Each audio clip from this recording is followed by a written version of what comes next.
Hey everyone, thanks for watching. Today I'm going to walk you through a financial analysis of Kuala Lumpur Pembangunan, or known as KLK, covering the years 2022 to 2024. We'll look at how the company is doing financially, where it's solid, where's the concern, and how it's stacked up against one of its main competitor, which is IOI Corporation. First, let's start with a quick overview. Calca has been around for a long time, since 1906, and it's based in Ipoh Perak. The company core business is in plantation. It grows and processes oil palm and rubber in Malaysia, Indonesia, and Liberia. But it's not just a plantation company. Calca also has a manufacturing arm called Calca Oleo. They take palm oil and turn it into ingredients used in personal care, cleaning products, and food items. So the business is vertically integrated from plantation to industrial processing. So why are we doing this analysis? It is to mainly evaluate Calcare financial performance over the past 3 years using standard financial ratio. That includes things like profitability, liquidity, efficiency, and solvency. The goal here is to figure out if KLK is on stable financial ground and what investors should pay attention to. We use data from KLK annual reports from 2022 until 2024. We pull information from the income statement, balance sheet, and cash flow statement to calculate the key ratio. Here a quick rundown. For profitability ratio, we use return on assets, return on equity, net profit margin, and gross profit margin. And as for the liquidity, we use current and quick ratio. The next one is efficiency. We use asset turnover, inventory turnover, and receivable turnover.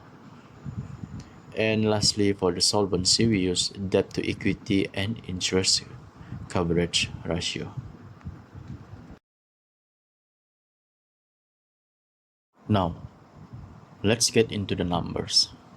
Calcare profitability has taken a hit, which is we can see that the return on asset dropped from 8.06% in 2022 to just 2.42% in 2024. That means the company is earning less from every ringgit of its own assets. Other than that, we can see that the return on equity also fell from 15.19% to 4.92%. That's a concern for the shareholders. And net profit margin also went from nearly 9% to just 3.31%. And the gross profit margin also dropped from 18.32% to just 13.73%. So, overall, KLK isn't generating as much profit from its operation as it used to be. Moving on to the liquidity and solvency. Basically, it is how well the company can meet its short-term and long-term obligations. So we start with the current ratio. We can see that it went from 2.04 to 1.33 over the 3 years. That's still above 1, but it shows reduced in short-term flexibility. And the next one is the quick ratio. It also dropped below 1 to 0.87, meaning Calcare needs to rely more on selling inventory to cover immediate expenses. And the debt to equity ratio climbed to 0.74, suggesting a heavier reliance on borrow money. And also the interest coverage, which is how easily KLK can pay its loan interest, also fell from 9.47 to just 3.89. That's a steep drop and a bit of a red flag.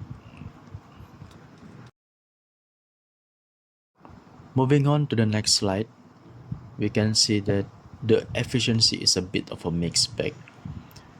So the asset turnover fell from 0.89 to 0.72, meaning Kelke is generating less revenue per ringgit of its asset. And for the inventory turnover, it dipped in 2023 but bounced back a little in 2024 from 6.32 to 6.22 overall. That's a small improvement. But receivable turnover, which is how quickly the company collects money from its customer, keeps falling from 14 to 10.12 in 2024. That's a sign of slower collection and weaker cash flow. Now, let's compare KLK to IOI Corporation, another major player in the palm oil sector. In 2024, IOI had stronger profitability with higher ROA and ROE, but Kelke actually did better in some areas. It had a higher assets over turnover, which is 0.72 compared to IOI Corporation, which is 0.54, meaning it squeezed more sales from its assets. And it also collect receivable past due too. The Kelke turnover was 10.12 compared to IOI 7.41. So while IOI is more profitable, Kelke is more efficient in how it uses and manages its resources. Now let's take a step back and assess the big picture, shall we? So the strength of Kelke is it has a historically good liquidity and improved its inventory turnover recently. And for the weaknesses, probably the profitability is down and debts level are up, and it's also collecting money more slowly compared to the previous year. And for the risk, I can see that the rising debt to equity ratio and falling interest coverage point to growing financial pressure. Those are the things need to watch by the investor. So, what does all this mean for investor? So, Kelke has clearly been under financial pressure over the past few years. Profit margins are down and it's relying more on debt while struggling to collect payment and generate strong returns. That said, it's not all negative. Kelke still show efficiency in certain areas. But given the overall trend, the recommendation here is to hold on the investment. Don't rush to invest more just yet. Wait for the sign of profitability to recover and better debt management. To sum it up, Kelke is facing declining returns and increase in financial risk. And efficiency also is holding up in some parts of the business. But that's not enough to abate the concerns. The smart move here is to watch closely and wait for the right moment to invest. Thanks for tuning in.